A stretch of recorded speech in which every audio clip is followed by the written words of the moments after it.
On this week's episode of Ride the Lightning, the Tesla unofficial podcast, I've got first impressions of the Jeda Wireless Charging Pad for the Model 3.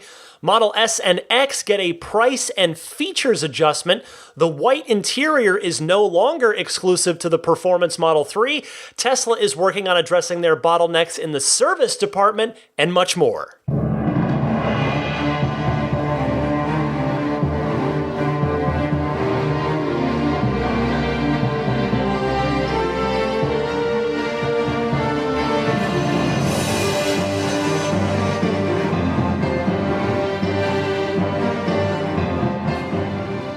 What's happening, friends? Welcome to episode 156 of Ride the Lightning, the Tesla unofficial podcast for July 29th, 2018. I'm Ryan McCaffrey. To my left, lying on the floor this evening, is the one, the only Daisy the Boxer Puppy. Very much awake, chewing on a bull stick tonight, having a good time with it. And why not? Because good times are here. It is. I'm in a very good mood this weekend. I'll tell you why in just a moment. You may have guessed already, but the first thing I wanted to mention at the top here is, just as I wished Daisy the Boxer Puppy a happy first birthday last week, today I want to wish a happy first birthday to the Model 3, which launched 1 year ago as of the recording of this show, July 28th. I'm recording on the night of the 27th at the very end of the night here, but July 28th, 2017, the official launch of the Model 3. So happy birthday, Model 3. A number of folks got their cars in that first year of production. A whole heck of a lot more Model 3s are going to find their way into the happy garages and driveways of folks listening to this podcast and plenty more people over the course of the next year. So that is fantastic. I wanted to, real quick, give you some first impressions of the Jeda Wireless Charging Pad for the Model 3. This is a custom-designed piece of hardware that fits right in the center console. And the idea of it is a Qi wireless charging option, so any phone that is compatible with Qi wireless charging. I have an iPhone 10, so that is compatible. I was able to take it over to Michael from Milbray's house. He was kind enough to have me over. We got to check this out in his car. I have to tell you, the installation was super easy. Really could not have been easier. The packaging, very Apple-like packaging, and just clean, simple, minimalist. I like that.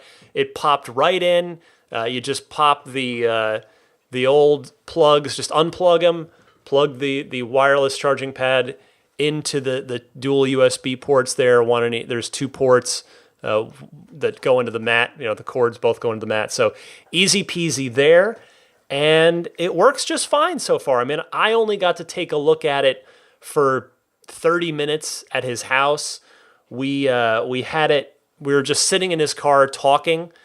In fact, I was sitting in his car seeing what the podcast looked like in a Model 3. And, I told you, I think last week or the week before, about my little bit of frustration with TuneIn, trying to get the podcast really to be easily discoverable with the right album art and the whole thing. I think it might, if it's not totally there now, I know at least the name got corrected to Ride the Lightning, Tesla unofficial podcast. So that's good. And I'm hoping the album art finally shows up, but I haven't been able to check that. But I have to say, one other note on the Jeda Wireless Pad. I just for total transparency, I did buy it with my own money. They did not send me a review unit for this particular application. So these are I bought it with my own money impressions. I will certainly tell you if somebody sends me a product for free to check out. But it works fine. Just in the 20 minutes or so that I was sitting with Michael in his Model 3. He has an iPhone 10 as well, so we kind of alternated between like my phone being on there, both of our phones being on there. And I think I was already at 80-something% charge, and those of you, I think pretty much all smartphones, certainly the iPhones, the just like an electric car, the charge tapers the higher state of charge you are. So I was already in the 80s. I picked up like 4% in 20 minutes or so. So I thought, oh, that's not bad. Now Jeda does sell a a quick charge kit, which is basically a little battery that you have to install, I think, through the 12 volt adapter that's in the center console of the Model 3. I'm not 100% sure on that. I remember when I went to order it, I saw the option, I read through it. I decided not to take that because for me, I'm not looking to quick charge my cell phone in my car when I get it. I just figure it's just a nice thing to have and top up a little bit. So I didn't, and it was like another $20. The Jeda Wireless Pad, it's $100 plus shipping, and I believe it was like another $20 for the fast charging battery kit. So I just took the standard pad, but yeah, working well so far. It looks stock, which is a big thing for me. I like it to look, I don't want it to look obviously aftermarket and cheap and tacky. It does look very nice, very clean. There is one criticism I have, which is it does not really stay in place as well as I would like. The instructions say, press the four corners down to secure it. That doesn't work. I will tell you right now. It's not that it's super loose, but it will jostle a little bit if you touch it. I really recommend if you do get a Jeda Wireless Pad to just get a couple of pieces of like the double stick tape, or not Scotch tape, but like the thicker, foamier kind of stuff. Maybe like 2 to 4 pieces, either 4, one in the corners, or 2 maybe on either side towards the middle. Ought to do it and just keep it there and planted. But seems nice so far. So positive first impression thus far. Now, before I get on to the Tesla news, I wanted to update you. You're probably wondering, Ryan, the title of the show this week is kind of weird. What I think I know what you mean by that. Do you mean by that what I think you mean by that? Yes, I do. I have a delivery date and a VIN number. I have not received the car yet, but I am due to receive it in the next couple of days, the next few days, depending on when you're listening to this. So it is happening this weekend, and I am obviously unbelievably excited. This episode is like Christmas Eve for me. Next week's episode, which, by the way, is an earnings call episode, which is crazy because that's already usually like an hour and 20-minute plus show. You know, I like to, if you've been listening for any duration of time, you know that I go through and I listen to the earnings call. I pull all the good clips from Elon and the Tesla executive team and go through and analyze the whole thing. So next week's show will be quite a show because I am scheduled to receive my Model 3 in time for that episode, and there's the earnings call. But you know, it's funny. I was thinking about it. Like, you know how you're supposed to get a diamond for your 25th anniversary? Well, by pure coincidence, between this episode and next, which is when my delivery is scheduled to happen, I'm getting my Model 3 on the 3rd anniversary of doing this podcast. So I suppose that means if I keep doing the podcast, I'll get a Model Y for my 25th anniversary. I'll get a Model S for my 19th and a Model X for my 24th, which means if I just hang around long enough, there's all kinds of cool Teslas in my future. But in all seriousness, I am so excited. Obviously, this has been a heck of a journey so far, and it's, as I've said, it's only just starting. Once I get my car, that's the beginning of the next chapter and the real beginning of the journey. Not that all of this has been for naught or anything like that. This has all been, you know, this part of it has been amazing, but it's going to be so cool to actually have it and to finally be able to speak from ownership experience on this podcast. And that's, I hope it's, you know, owning this car is going to make this podcast better and more informed and more informative. I'm extremely excited that my cousin Patrick from Arizona, who you longtime listeners hear me mention him from time to time, he's had his Model S since early 2013. He's one of the longest duration Model S owners. He's been there since about the beginning. He is the one person in my family, my entire extended family, who truly shares the passion. I guess, well, there is my cousin Sean, who works in sales in one of the New Jersey stores now. We've Pat and I have brought him into the tent, but Patrick's been the guy. He's been the person for the last 5-6+ years who's really been my co-pilot in the family, in my family through this whole Tesla journey. So I'm just so flattered and so grateful that he is going to be here to share this moment with me. I can't wait for it.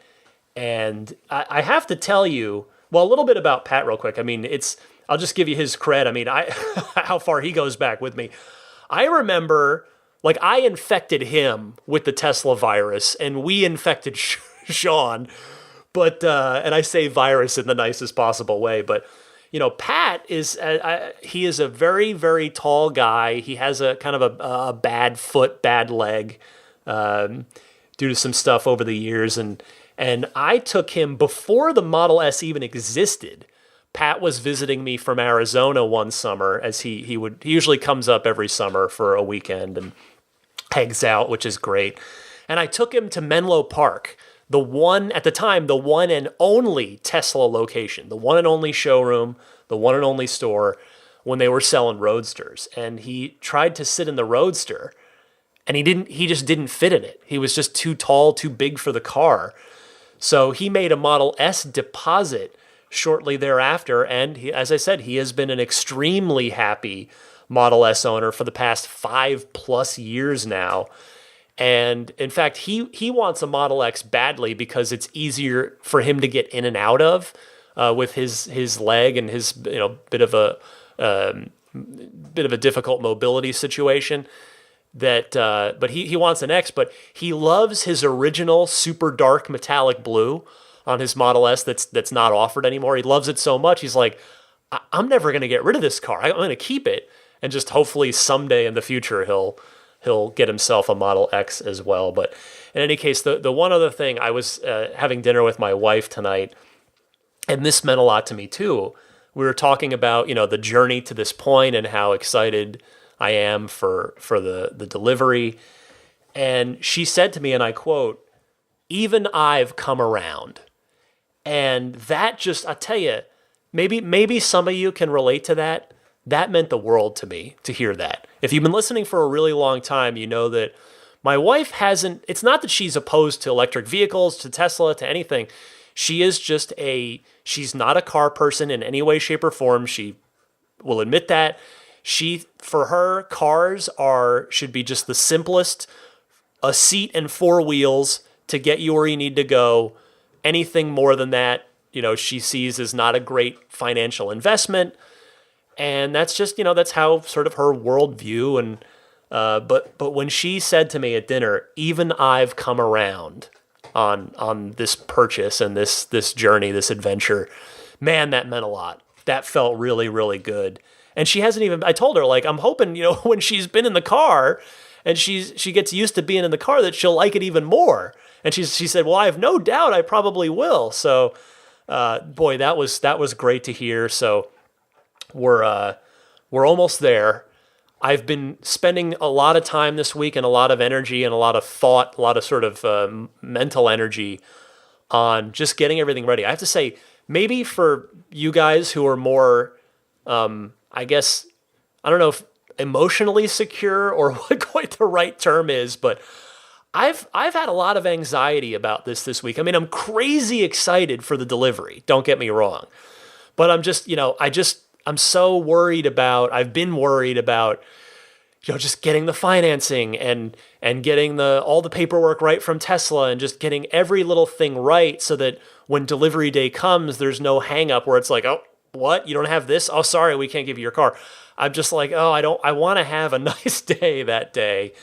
And I think today, I think I finally got everything pretty well sorted out. So I'm feeling, the anxiety has largely subsided, and I'm feeling really good about the delivery day coming up. So I can't wait to tell you about that delivery. But I will say again, next week is the earnings call. That's always a huge show. That's probably the biggest show I do every quarter. So I might have to do quick impressions of the car, of my Model 3 next week. and then maybe follow up the following week with a lot more details and some audio clips maybe from the delivery and other things, because next week it's just going to be such a huge show that I might have to spread this out a little bit. Plus, I kind of want some time. It wouldn't be bad for me to have some time to really parse through everything and pull some good clips and all that. But we'll see. I don't know. I mean, I don't want to leave you guys hanging. I know so many of you have been so kind, such supportive words, kind words. What I do plan to do is I'm going to share some pictures, maybe even a little video clip or two on my Instagram, which is the same as my Twitter. It's DMC_Ryan. And the reason for that, I've been thinking a lot about this actually, and just pardon me this quick aside before I move on with the news. And that is, when I bought my first ever new car forever ago, 12 plus years ago now, I was working at Official Xbox Magazine, print magazine. And every month there's a staff page where the editor-in-chief has their editor and her editor letter, and then the rest of the staff gets a little tiny box with our picture, our headshot, and just a little blurb of text. Well, when I got my Infiniti, it was the first new car I'd ever bought. I was super excited about it. And I put I wrote about it in my little staff page that month in the magazine. And I have to say, I got some really unexpected blowback from it, where people were just like, "Oh, you're just people that were very put off by it." And it made me stop and think, and I was like, boy, I did not intend for that to seem like I was flaunting it, or I did not intend for that to seem braggadocious at all. So, being mindful of the fact that my Twitter following is largely comprised, I mean, there's plenty of you that are following me on Twitter, and I appreciate that sincerely, of course, but the bulk of my Twitter following is following me for video game stuff, not for Tesla stuff, and so I think I think I'm not going to put stuff on Twitter, only because it's mostly the video game crowd, and I just would rather err on the side of caution and not seem as if I'm flaunting this new Model 3 in anybody's face, So my Instagram is virtually unused. There's a thick layer of dust on it. There's 4 pictures on there ever. I think there's a Maggie picture, some baseball hats, and maybe 1 or 2 other things. But I think I'll just put it on there. So I'm just telling you guys, just my Tesla community. So you're the folks that would want to see it and would hopefully not take it the wrong way by me putting some pictures up on the internet on Instagram rather than on Twitter. I'm not, believe me, this is not a ploy to get you to follow me on Instagram or anything else. That's not at all. I figure that's a good place I can put them up publicly while sort of hiding them in plain sight from people that either don't care or would potentially be take it the wrong way. So, all right, that's that. So next week, earnings call. Like I said, maybe some quick impressions. The other reason that it might have to just be quick impressions of the car next week is because it's actually going straight to Immaculate Reflections for paint correction, paint protection film, ceramic coating. We're gonna get that going, which is awesome. I'm gonna have this car for a long, long, long time. So I've been trying to budget this as part of it, and Jeff at Immaculate Reflections has kindly been working with me. He's been doing the plug at the end of the show. So really looking forward to putting his skills to the test. So yeah, I'm enjoying the car for a day before it goes to Jeff at Immaculate Reflections. So maybe just quick impressions of the car next week, maybe a couple of clips. We'll see.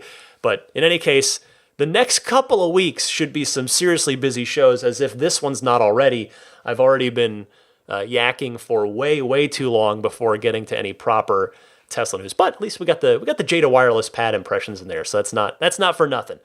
All right, let's get to it. It is still a busy show.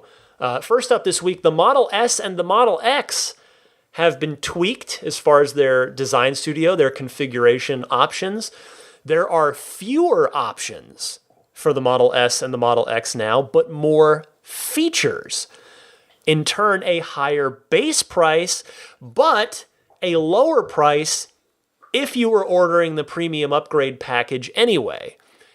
If you don't follow me, let me explain. Here's the deal. The Model S now starts at $77,000. That is for the barest of bare bones 75D. Except those bones aren't super bare anymore. It's a $2,500 price increase over what the car was, but you're getting the $5,000 premium upgrades package included with that. So this is pretty awesome all around, unless it really only stinks for you if you didn't want the premium upgrades package. But as a reminder, that premium package does have a lot of stuff that, again, is all now standard with the S and the X. So there's a Sub-Zero package in there that'll get you a heated steering wheel, heated wiper nozzles, in addition, of course, the heated seats. There is the premium audio system in there and the bioweapon defense mode. So all of that is now standard on Model S and Model X. What this also serves to do is, of course, reduce Tesla's manufacturing complexity. Obviously, since now every S and every X will get the same audio system, the same steering wheel, etc. There will only be one of each of those. There are no variants for those items anymore. And what this also does is it separates the S and the X from the 3 a little bit more in terms of both the price and the luxury features. And to me, taking a step back, taking a look at this, I think this does feel like a pretty good thing overall to me because, pardon me, even if someone wanted a bigger sedan, they're like, I'm going to buy an S rather than a 3. I want the bigger car. Even if that they want the no frills version, I have to think that this change probably isn't going to tempt them to take their money to the Model 3 instead, because the Model 3 has none of that stuff that I just listed that's in that premium update package other than a premium audio system. So it seems like those buyers probably aren't going to be scared away from the Model S, even with that $2,500 increase. And it seems like mostly a pretty win-win situation overall for both Tesla and consumers. Next up this week, just a quick item, but this one is relevant to many of you. I know I've got a lot of Model 3 reservation holders out there. The white interior, which initially was only available with the Performance Model 3, and Elon had promised it in about 3 or 4 months to other configurations, although he didn't specify what, if it was just going to move down the line or go to everything, meaning all-wheel drive and and potentially rear-wheel drive, first production models. Well, it's moving downstream right now. So the 3D is now able to get the white interior in addition to the P3D. So to me, this means this is certainly sooner than expected, which means to me I got to figure either the uptake on the white interior on the P3Ds was less than Tesla thought it was going to be, or white interior production is going better than Tesla expected it would go. Or it could be both of those as well. Could be a combination. But in either case, if you were hoping for the white interior and you're ordering a 3D, ordering the regular dual motor Model 3 non-performance, you now have a choice of interior options, which is fantastic. I've already had a few people tweet at me saying, "Oh, I'm changing to white." So always glad to have more options. That is never a bad thing. Next up this week, a feature being added to Model 3 that should make a lot of you happy. The horn on the Model 3 now does a polite, gentle little honk to confirm that the car is locked when you walk away from it. This is an option. You don't have to do this, but you can enable it. So this text is taken straight from the release notes. This is in version 2018.26 5.1. Model 3 is now able to emit confirmation sounds when locked, unlocked, or if there is a mislock.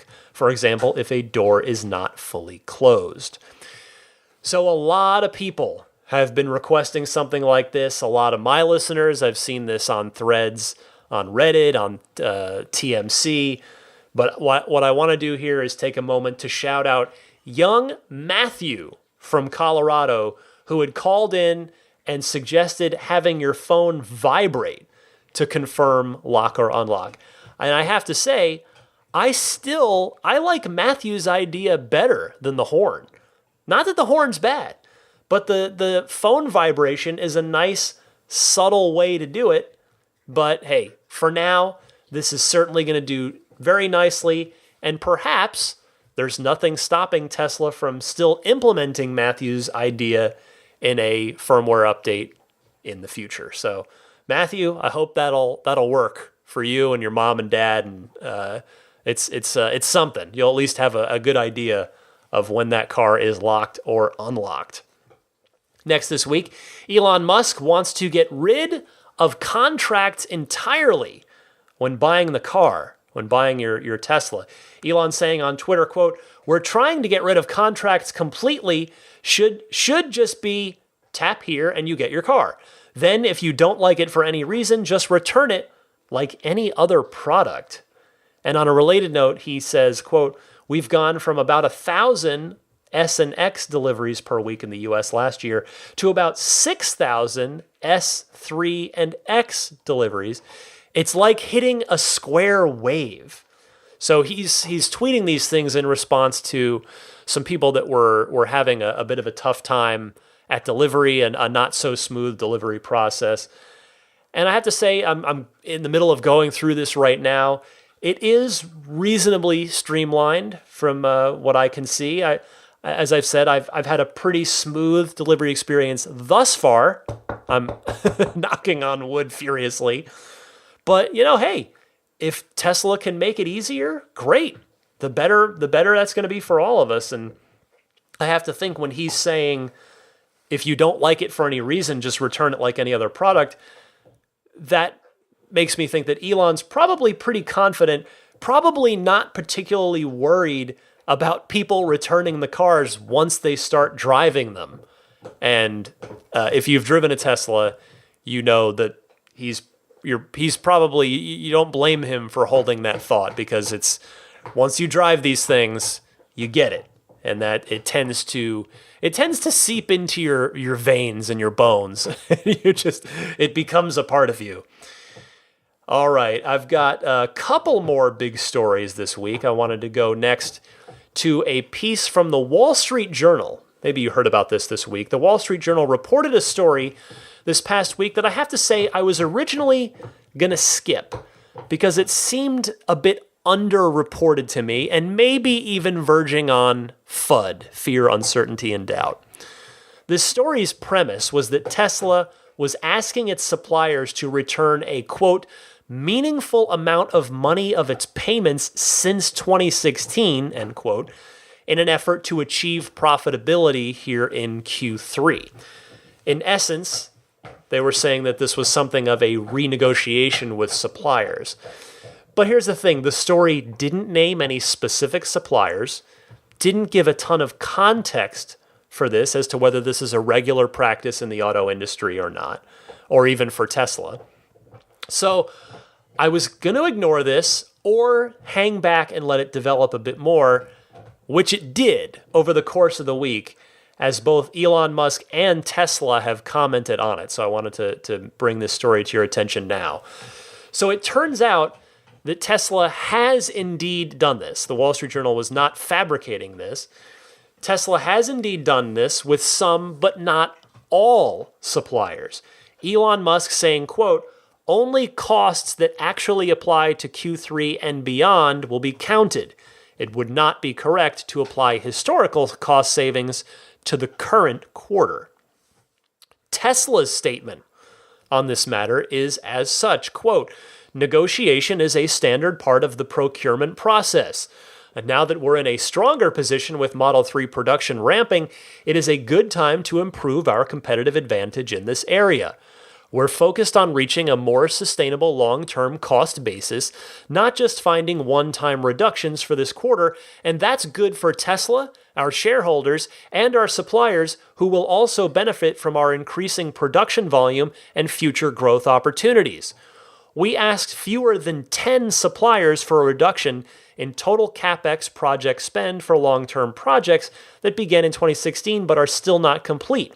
And any changes with these suppliers would improve our future cash flows but not impact our ability to achieve profitability in Q3. The remainder of our discussions with suppliers are entirely focused on future parts price and design or process changes that will help us lower fundamental costs rather than prior period adjustments of CapEx projects. This is the right thing to do." End quote. In other words, the story wasn't baseless. The Wall Street Journal, even though they have at times been critical of Tesla in the past, they remain nevertheless one of the most respected journalistic institutions in America. But I do still feel that this story may have been a bit underreported. Again, really lacking that context that I mentioned earlier. To their credit, however, I will say that the Wall Street Journal did reach out to Tesla for this story, and this was the paragraph about that. Wall Street Journal writing, quote, "Tesla declined to comment on the specific memo," which the memo about this that they had acquired from a supplier.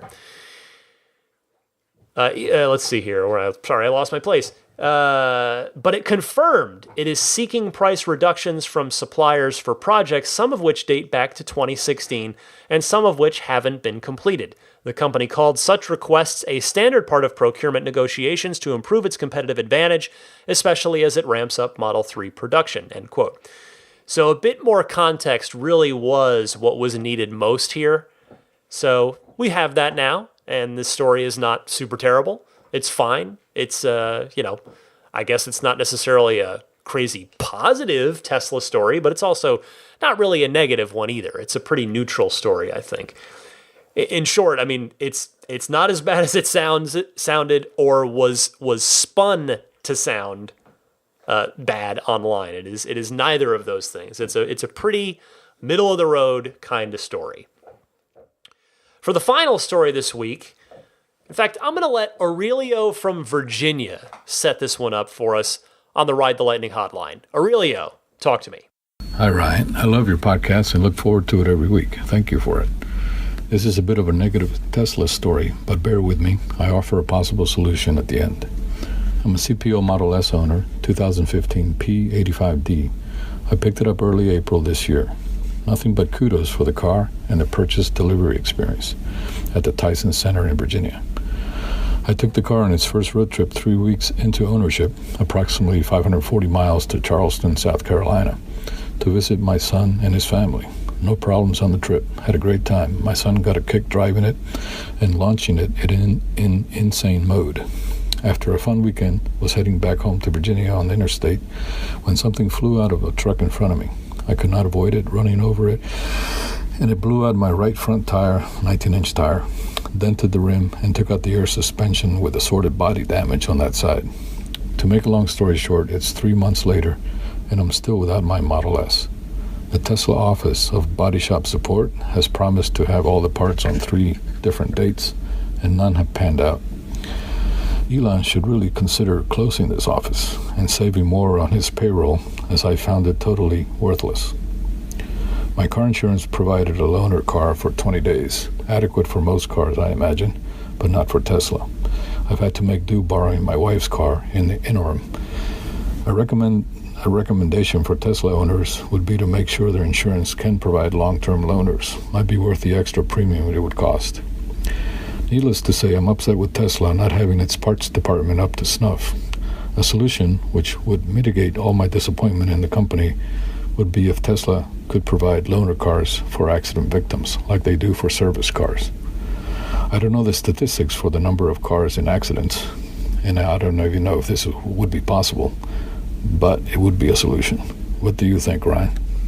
Aurelio, I am genuinely sorry to hear of this situation. This kind of story and my fear for this situation on a fleet-wide scale snowballing into something worse as Model 3 production launches through its S-curve now, that is exactly what prompted me to submit a question about expanding service centers to Elon Musk at the shareholders meeting a month or so back. If you'll recall, he took that question and he mentioned the bit about opening Tesla-owned body shops, which you'll hear more about in a second. But clearly, a lot more work needs to be done. This problem is far from solved. Now, I don't want to get too pessimistic about this, but I sincerely hope that the parts and service situation is the highest of high priorities for Tesla right now. In my opinion, this should be priority number 2 behind only Model 3 production itself. I think the parts and service situation right now, I think it outweighs supercharger expansion. I think it outweighs pretty much solar, the energy business. I think it outweighs everything.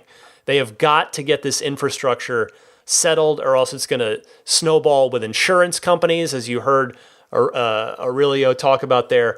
This is a big, big problem if it is not addressed forcefully and definitively and promptly. So we'll see what happens. I mean, if John McNeil were still at Tesla as the head of service, I have to say, Aurelio, you could have messaged him directly to try and escalate this and get some resolution to your specific situation.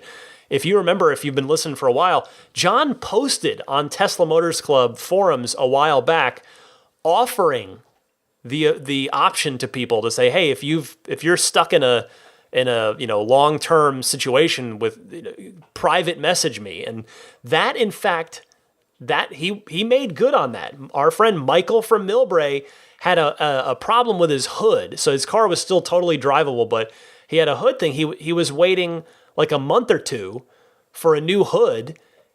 And Michael private messaged John McNeil on Tesla Motors Club forums, and his hood showed up. His car got taken care of very quickly after that. But as you'll recall, when John McNeil left, Elon Musk did not fill that position. He instead took it on himself.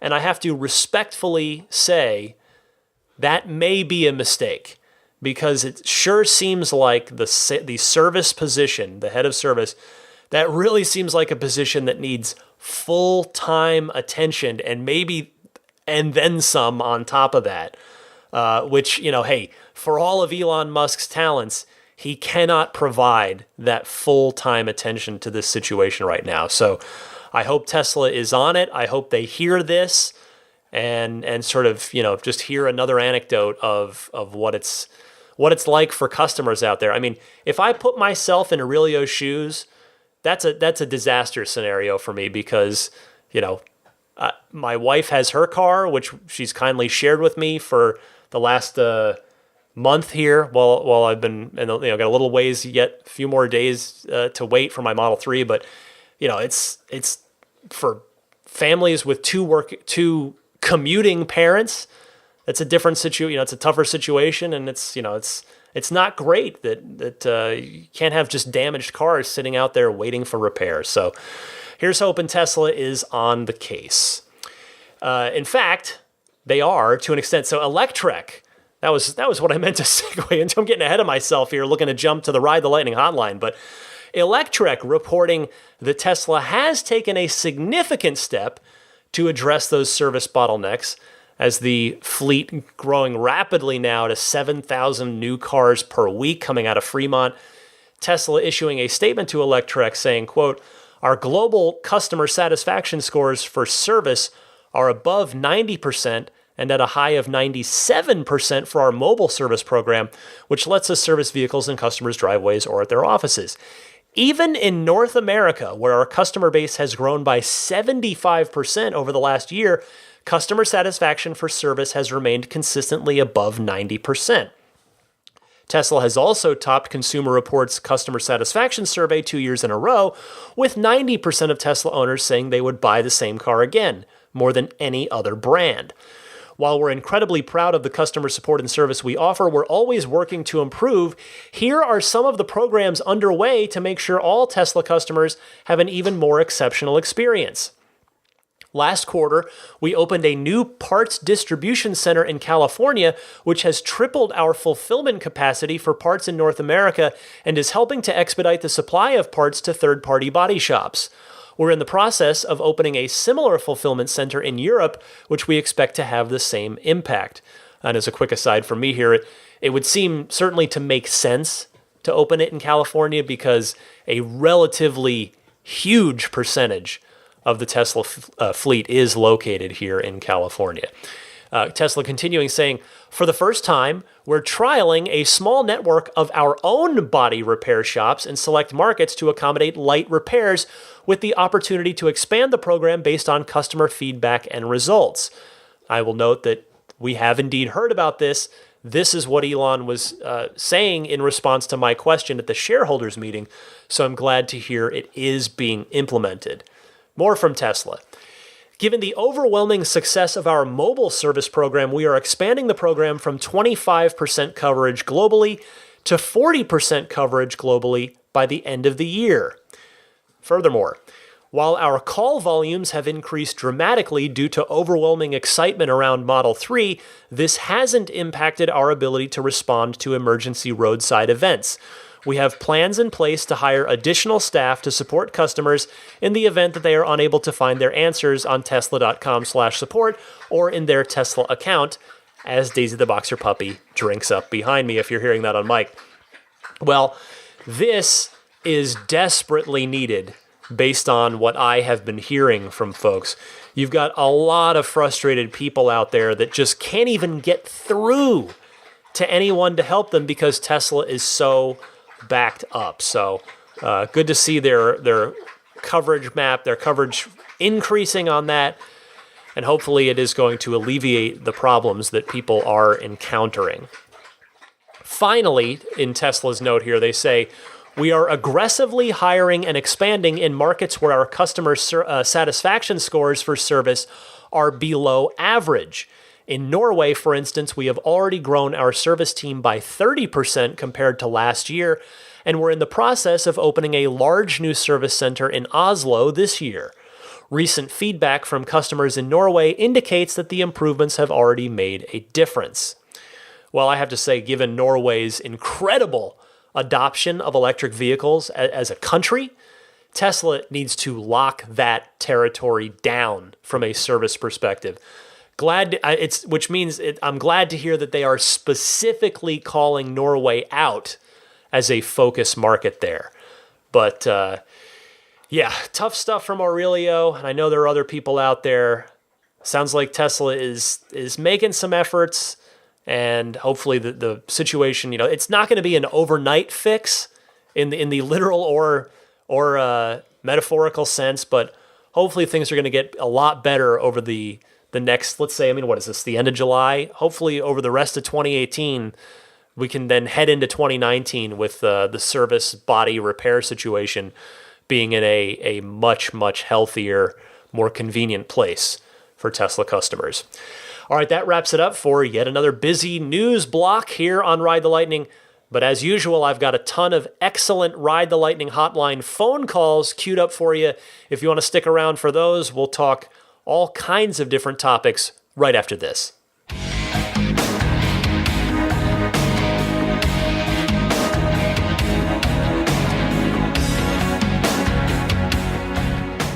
You know where we are. It is Ride the Lightning hotline time, your time to bring up your questions, your comments, your discussion topics as they relate to the world of Tesla. You can reach me one of two ways. I encourage you to participate in this because it makes the show better. You can call in one of two easy ways. Either use your smartphone's built-in voice memo, voice recorder, record a question. Please try to keep it to a minute and a half tops or so. Send that via email to teslapodcast@gmail.com. I was about to say my Xbox podcast address at IGN. teslapodcast@gmail.com. The other way to do it is to call and leave a message on the Ride the Lightning hotline, which you can do anytime, day or night. It's a toll-free number, and that number is 1-888-989-8752. That's 1-888-989-TSLA. And if you know someone special with an upcoming birthday, anniversary, graduation, or some other special occasion, you can give them a unique gift of recorded voices from friends and family telling them why they're special. The recordings can be podcasted or put onto a keepsake. Visit lifeonrecord.com to learn more. Let's kick it off with the aforementioned friend Michael from Millbrae addressing the disappointment of folks who have seen the design studio open up to everyone with pretty low wait times. Michael, what have you got to say? Hey Ryan, it's Michael from Millbrae. I wanted to address some of the possible consternation that your listeners might be feeling who have reservations for the Model 3, but are maybe disappointed that Tesla has opened up orders for non-reservation holders. I was in the same boat when the Model X was opened up in 2016, and I had been waiting for the 75D, which wasn't yet available, and I was wondering, why did I even make a reservation if it's just going to be open up for everyone else? But once I did get it, I was actually, even though my order was several months after they were first made available, I ended up being in the very first week of deliveries for the 75D Model X and was the first person on the Tesla Motors Club forum to post photos and say that I got it. So, even though it may feel disappointing that other people have been opened up to place orders, your configuration is still going to be in the order of making the reservations. So, hope that helps. Thanks. Bye. Thanks, Michael. It's good to have your experience from the Model X with this particular topic.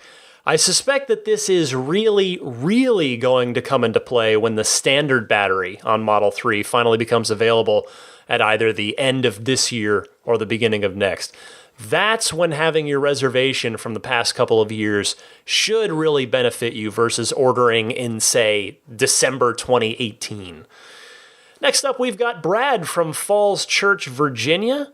Got his Model 3 and wants to talk a little bit about it. So, Brad, you're on the air.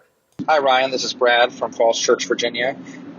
We got our Model 3 29 days ago, and I want to thank you for getting me mentally prepared for that car. I listened to most of the back episodes before I started listening on a weekly basis late last year. I'm listening to your podcast right now, and I'm driving our old 1999 Mazda to sell it, and for a few $100 to a college student probably. And I've been following my wife, who's driving our beautiful blue Model 3, and it is a gorgeous car to follow and just see on the road. It is even better on the inside. There's a few things I want to share from my experience so far. One is we drove to Florida a week after getting the car, and we didn't have any problems. We supercharged all the way down and all the way back. But at one point, we stopped at a supercharger, and all 4 bays were broken. And I know it's very rare, and I'll talk to Tesla about it. It's pretty rare. But I basically came up with a new rule, which was don't wait until the last supercharger to charge up if you're on a road trip. Charge at the penultimate one. That way, if it happens to be broken, you have enough juice to get to the next charger. The other thing I found was while we were at the beach for 2 weeks, I was pretty easily able to charge there. There were a number of public charging spots that, like at the library and the city hall, they had just had a spot. So I basically would drive the car up, plug it in, leave it in overnight, take the bus back home, and get somebody to drop me off or take the bus back up the next morning and pick up the car. I found it on PlugShare. I know there's a lot of apps and websites that show where different chargers are, and I found PlugShare actually to be the most comprehensive so far. The third thing was about Autopilot, Enhanced Autopilot. I use it every day and love it, and I think people that haven't used it on a daily basis for a few weeks don't understand how revolutionary it is. Yes, it's just auto steer and adaptive cruise control, but I'm calmer as a driver now. I'm not at war with the other cars. I'm not constantly, if we're in stop and go traffic, I'm not constantly wondering if I'm in the right lane or not. It's just, it's like Zen. It's great. It's also nice on when there's no traffic too. So keep up the good work. Thank you for everything you do. Thank you for your impressions, Brad. Now, of everything you said, I want to call out your autopilot comment. I have heard this same thing from a lot of people. I've only had the chance personally to try out autopilot here and there thus far, but even in that brief experience, I see what you mean. The idea of having less stress while you're driving, thanks to autopilot, is something that I greatly, greatly look forward to.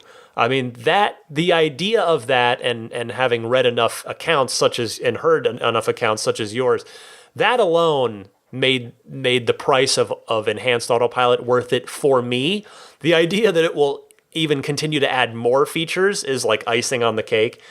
But I don't want to put words into your mouth, but based on your call, it sounds like that you kind of agree that $5,000 for enhanced autopilot was worth it just for that reduced stress level, or as you call it, that zen. Either way, happy electric motoring to you, Brad. Thanks so much for calling in. We're going to go now to Brian. Wanted to comment on the tire grip situation with the Performance Model 3 that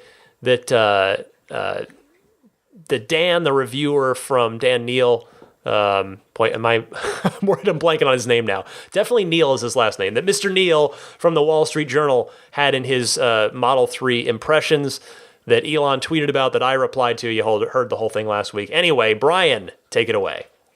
Hey, Ryan, my name is Brian. I was calling regarding the Performance Editions. You just commented on your podcast. I'm listening to the latest episode about the tires and the slippage of the rear tires, and Elon responding to a tweet about that, and that a wider tire that you're suggesting would be better, but they didn't do that because of performance or efficiency issues. And my question is really, if I'm buying a performance model, which unfortunately I'm not, would I really care that much about efficiency at that point? I'm looking for performance, so I would think I would get the proper tires so I could get max performance. Looking forward to your comments and thoughts on that. Thanks. Brian, I can't argue against a single thing you said. You're right. If it's a performance car, why not push all your chips into the middle of that table and put wider, staggered tires on it?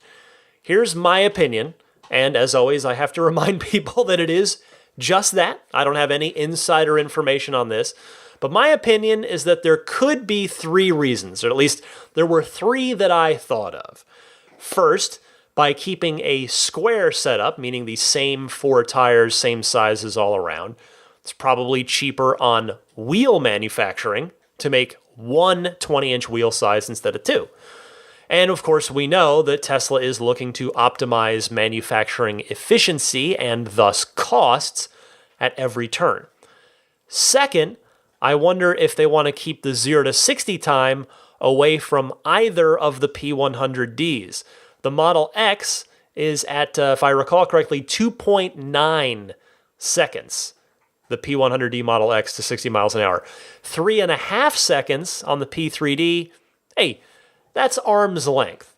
If you get into the low threes, that starts to get pretty close for a car that costs, at least certainly with the X, cost half as much as a ludicrous-enabled Model X. Now, maybe I'm reaching there. I don't know. After all, Elon did say a couple months back when he first announced the performance version that they might be able to get a bit more power out of the motors, so we might still see a firmware update at some point in the future that shaves a tenth of a second or two off of that P3D 0 to 60 time. Now, third, and the one I think is the most likely scenario, is that they may have simply felt that the range penalty that Elon suggested, sort of hinted at vaguely, was too great, just too much. I mean, if you got to figure, we don't have any data yet on the P3D, but the 20-inch wheels alone are almost certainly going to ding the range by a not insignificant amount. Dinging it again with wider staggered tires, maybe Tesla felt that that was just a bridge too far for them, because I have to think, if I really kind of think about it, if the rated range on a performance Model 3 with staggered wide tires, if that range estimate from the EPA, that range rating were low enough, let's say 275 miles versus the 310 that the long range and the dual motor Model 3 are, that might have been enough to make the P3D look like a really crappy deal compared to the regular 3D. You'd be, in that scenario, you'd be paying more and getting significantly less range at that point. So I don't know. I could be wrong. All that could be worthless, but those are the three thoughts I had on the matter. So there's that. Let's move on. We've got Marcus Meyenschein from Germany, our friend calling in response to that German rebate situation that I mentioned last week. So let's get a frontline report here from a customer, a Tesla owner actually in Germany. Marcus, go ahead. Hi Ryan, here's Marcus Meyenschein calling from Germany. Yeah, thank you very much for thinking of us here in Germany about this €2,000 cash back to the government thing. Tesla took care of this, as they have already mentioned that. As usual, Tesla is caring about their customers also here in Germany, so no problems for us. Also for myself, of course, because I'm owning my Tesla Model S since 2 years for now. And by the way, I have made the reservation for the Roadster. Yeah, I'm looking forward to this, of course. But I would like to mention here and report to you and to the community a crazy thing which the company Nextmove, this is a German electric car rental company. So they only have rental cars, I think 160 here in Germany. And they made a movie also on their channel, so you can check it out. It's also in English. And they said Tesla Model 3 on a racetrack in autopilot modus. So it was unmanned and it drove with one charge 1,001 kilometer. This is 622 miles. This is the new world record. And crazy, yeah, and you see it on the video, unmanned and total automatically. Crazy thing. That's you can also check that on my channel on Tesla Marcus. I have also made a little report on that, but of course in German. I enjoy very much your show, as all my German colleagues, of course, too. And I want to greet you and all the community. Keep on doing the great work, and until the next time, bye-bye. It is wonderful to hear from you, Marcus. From the sound of your voice, it sounds like the situation with the rebate that I mentioned last week is not causing a lot of aggravation, which makes me happy to hear. It sounds like Tesla must indeed be taking care of it for their customers, which is, man, it's wonderful to hear that. Also, thank you for mentioning that world record, by the way. I confess that I missed this story last week, but as you heard Marcus say, someone rigged up a Model 3 rear-wheel drive to drive unmanned on a track, and it went 1,000 kilometers, 621 miles. By the way, if that number sounds familiar, it's because it is exactly the next-gen Roadster's targeted range as of now. Anyway, that is a phenomenal accomplishment, not only for the range, by the way, but setting that record with nobody in the driver's seat. That is awesome, impressive stuff, and also a fun story that we can all celebrate. So Marcus, thank you so much for sharing that. Next up, we've got Ryan in Denver calling in from his new Model 3. Wanted to talk about Colorado's generous EV tax credit. Ryan, you're on the air. Hey Ryan, it's Ryan from Denver. So I got to apologize to you for the call quality that I'm putting out right now. Because I couldn't resist the urge to call you from my brand new Model 3. I'm driving home from work, and it's raining outside, and so you're probably getting some of those noises through the call. Anyway, this car is amazing. It's even better than I thought it would be, but that's not really the reason why I called. I'm actually calling with a bit of information for your Colorado listeners about the Colorado tax credit as it pertains to Tesla. So Colorado has a really generous EV tax credit. It's $5,000, and they even let you assign the credit to the seller of the car, which then lets the seller offer you a $5,000 discount off the price of the car. And so I just kind of assumed that Tesla would do this, but actually it turns out that they do not. Tesla is not willing to wait until tax day to get all of their money, and so you're going to have to wait instead. And so since we didn't know this, and since Tesla does not give you a final price on the car until like right before you buy it. We actually had to like scramble to find $5,000 extra right the night before delivery. Anyway, I hope this information helps people in Colorado that might be in my same situation of assuming they're going to get $5,000 off when really they aren't. And there is a little bit of good news, a little bit of hope, in that the law also allows you to assign the tax credit to a financing company. And so if you can find a bank or a financing company that's willing to do that for you, maybe you can still get the $5,000 off. Anyway, that's all I got. Thanks, Ryan, for all you do. Thank you for this information, Ryan. And hey, congratulations. I feel that super generous Colorado EV rebate kind of slips under the radar on a national level. I know I'm guilty of it. I hadn't thought about it much at all, and it really hadn't come up, at least in my circle, in a long time, up until your phone call. I know I've got plenty of Colorado-based listeners out there, so this is absolutely good information for them as they take deliveries on their Model 3s and S's and X's over the next few months. So thank you very much again for educating me as well as your fellow listeners. Hope you drive that Model 3 in good health. Let's go to David in Salt Lake City, has an air suspension question with Model 3. David, go ahead. Hey Ryan, David from Salt Lake City. I was wondering if you had any thoughts about adding air suspension to your Model 3 in the future, if you think that's going to be possible, if you've heard anything about that, and if not, just what are your thoughts, what's your opinion, if you think they'll offer it in the future. Thank you, bye.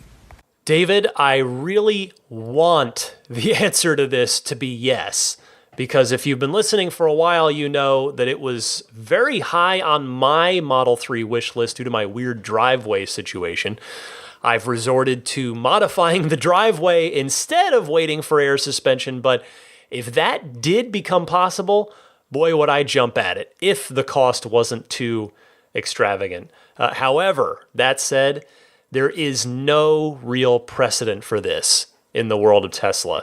Back when the Model S's had both coil and air suspension options, you could not upgrade a coil suspension to air later on. And I just don't know, personally, I don't know the guts of the 3 well enough to know whether or not that kind of surgery on the car would be massively complicated, i.e. more trouble than it's worth for Tesla to go ahead and retrofit something after the car's been built.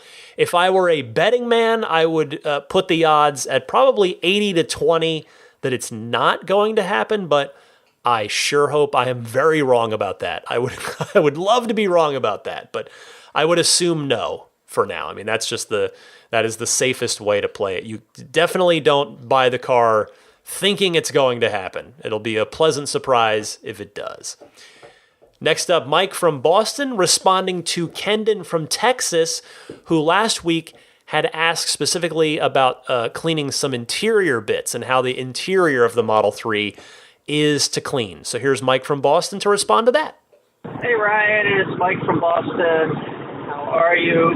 Hope your performance Model 3 comes quickly. Hopefully by the time you get this message. Anyway, I'm calling in response to the caller from last week about the ease of cleaning of the Model 3. I have now had my Model 3 for just about 2 months. And to go through the finer points, the carpets, because they're black, do show lots of things. I clean my car a lot. But they're very easy to vacuum, so it's not a big deal. The one piece that is a little problematic is there's a cloth sort of cover in the very front of the dash towards the hood, and you can't really vacuum it because it's very stretchy, and I'm kind of afraid I'll suck it up in the vacuum, so that tends to pick up a little dust. The rest of the car is super simple. The dash and the interior is very easy and wipes down very easily. In terms of the center console, so far I have not scratched it. It does pick up fingerprints, but that's why they give you the cloth to clean it with. In terms of the outside of the car, it's a dream to clean because it's mostly glass. So if you get a good glass cleaner, like invisible glass or something like that, it's super simple. I did get ceramic done on my car. The Ceramic Pro stuff, I'm very happy with it. The car looks amazing. The multi-coat red, and I gotta tell you, it is a beautiful, beautiful car. I get lots of comments on it. I even had it done on the Aero caps, and people seem to love those. I've grown to like them as well. But anyway, it's an easy car to clean, having had lots of Audis with lots of knobs and things sticking up. So there's your answer. Keep doing what you're doing.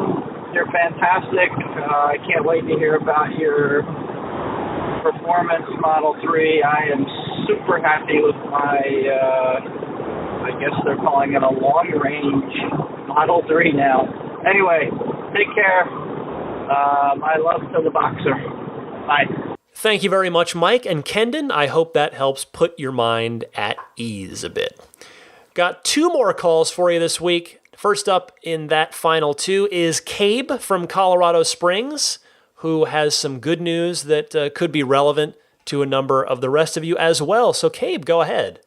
Hey Ryan, this is Cabe from Colorado Springs, and I just wanted to call and let you know that I received news today by email and then a follow-up phone call from my delivery specialist that I can take delivery of my dual motor non-performance vehicle, Model 3, on August 6th.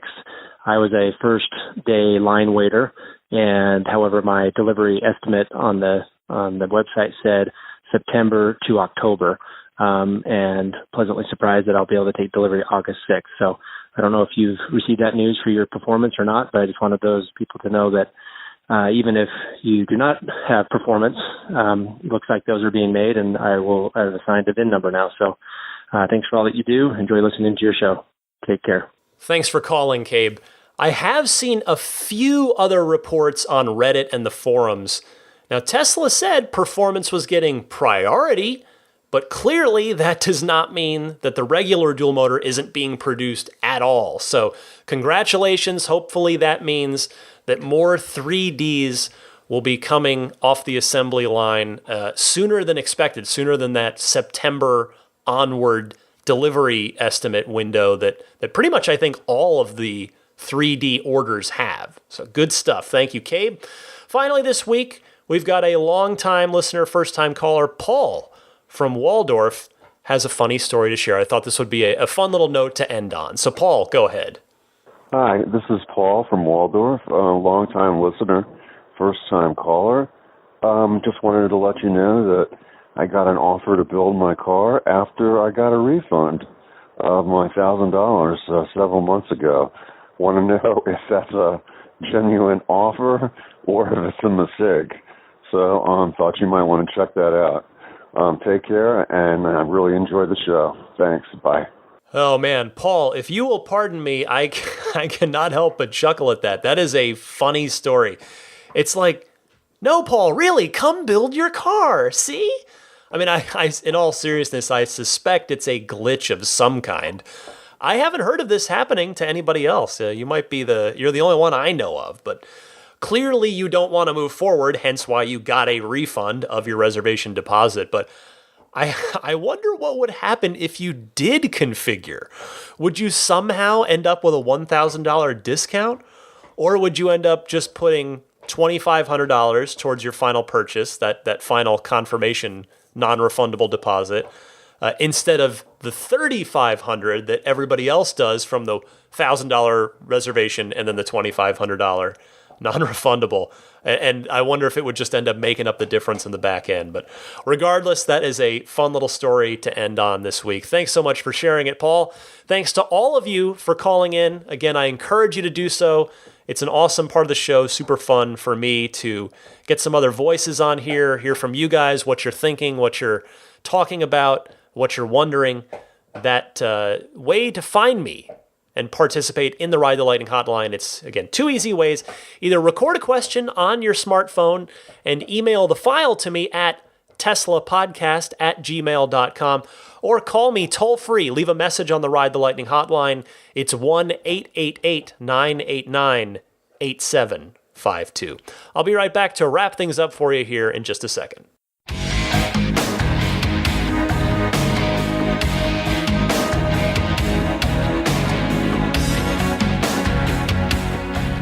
Before I go and prepare for my delivery coming up between this show and the next, I want to mention word on the street. No, can't say this for sure. We'll know by next week's show, but word on the street is that the referral program is finally ending for good.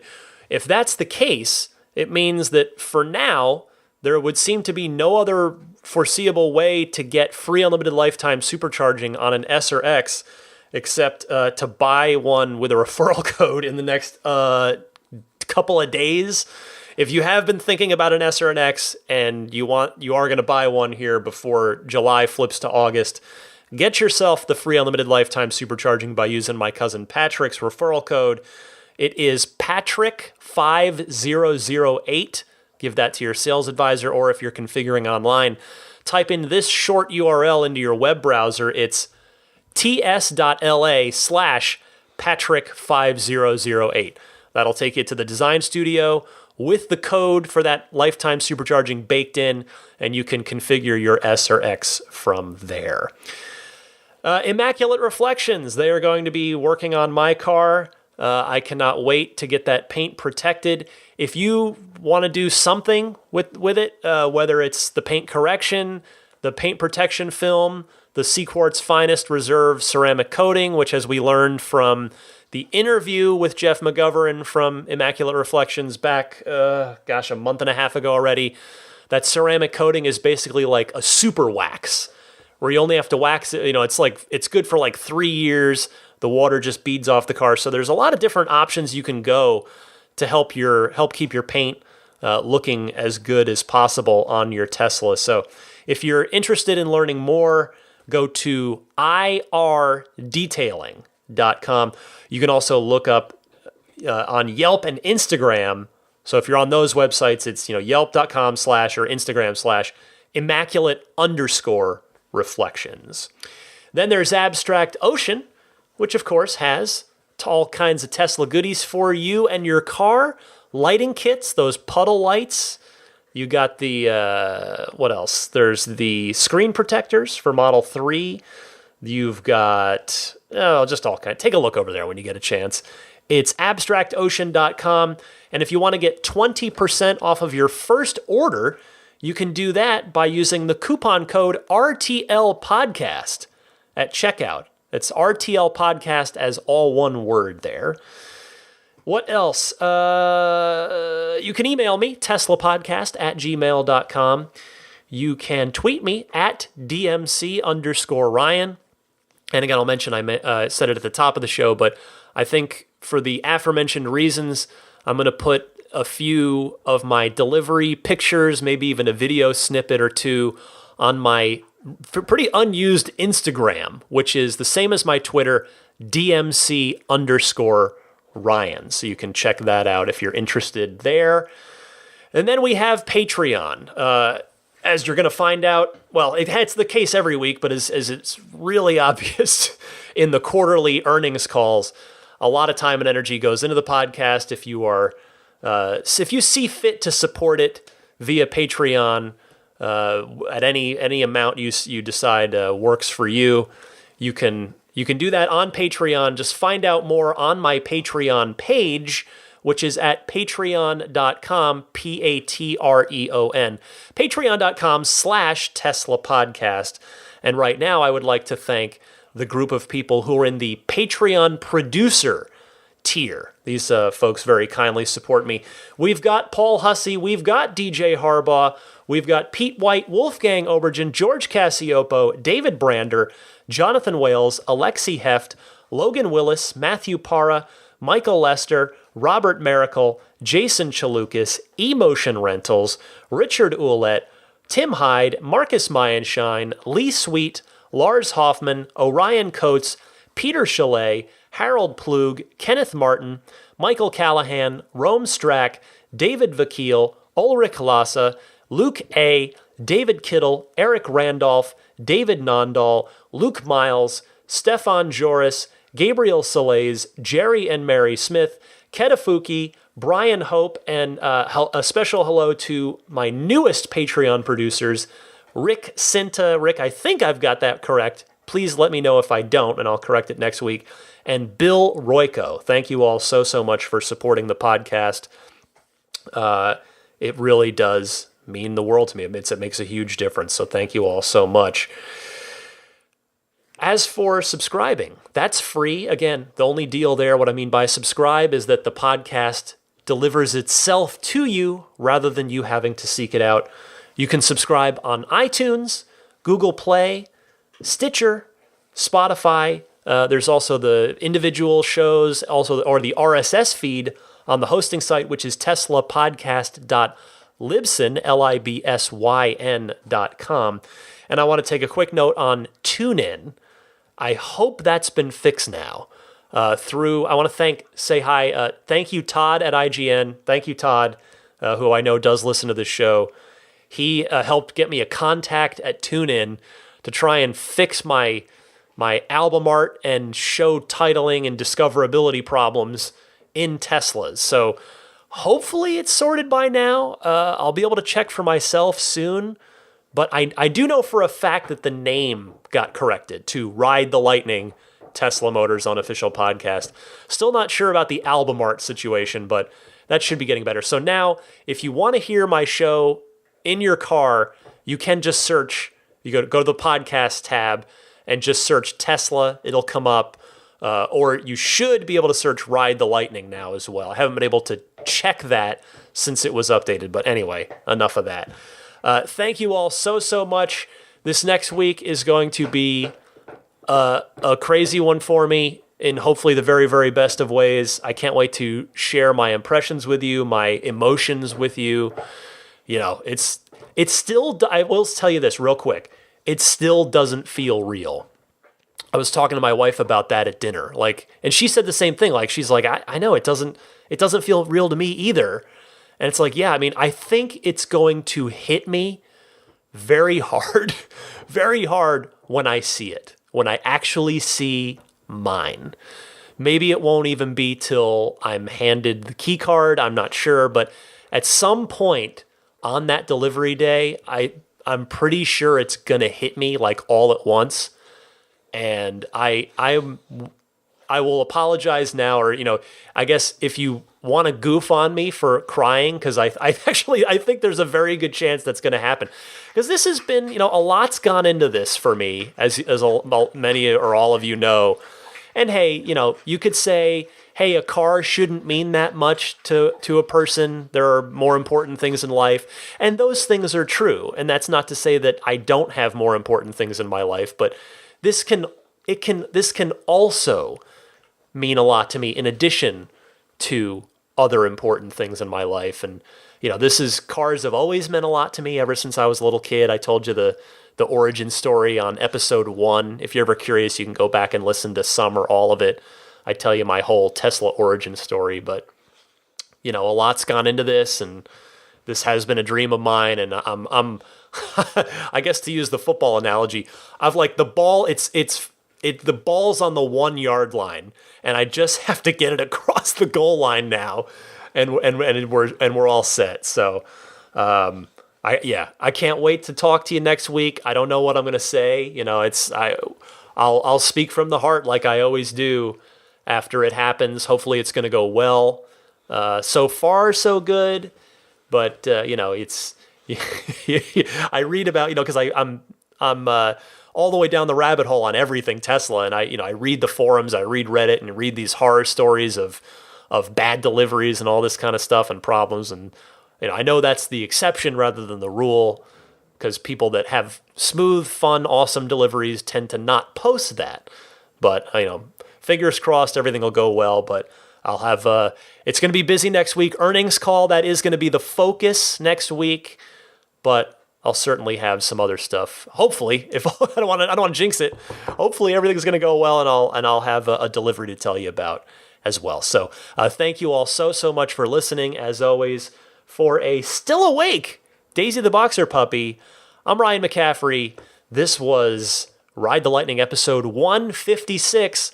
I'll see you back for a big show next week.